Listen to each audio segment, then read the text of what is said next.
Valentine's day, chocolate day, rose day বা আরও বিভিন্ন যে ডে রয়েছে তা তো আমরা জানি, কিন্তু হোয়াইট ডে সেটা কি আপনারা জানেন? যদিও না জানাটাই স্বাভাবিক, কারণ সেটা এখানে উদযাপন হয় না, সেটা জাপানে উদযাপন হয়। কিন্তু এই হোয়াইট ডে কেন উদযাপন করা হয় সেটা কি জানেন? 14ই ফেব্রুয়ারি আমরা জানি ভ্যালেন্টাইন্স ডে।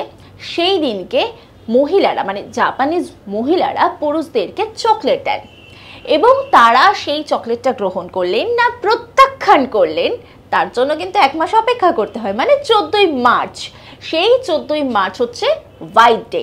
সেই দিনকে তারা যদি সেই মহিলাকে গ্রহণ করেন তাহলে তাকে সাদা রঙের কিছু দেন, মানে ধরুন ওই কোনো পার্ল জুয়েলারি সাদা রঙের দেওয়া হয়, যে কারণের জন্য বলা হয় হোয়াইট ডে।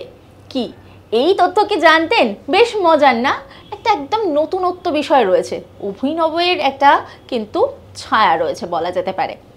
এইরকম নানা অজানা তথ্য জানবার জন্য অবশ্যই নজর রাখুন আজ তাক বাংলার ইউটিউব স্ট্রিমিংয়ে।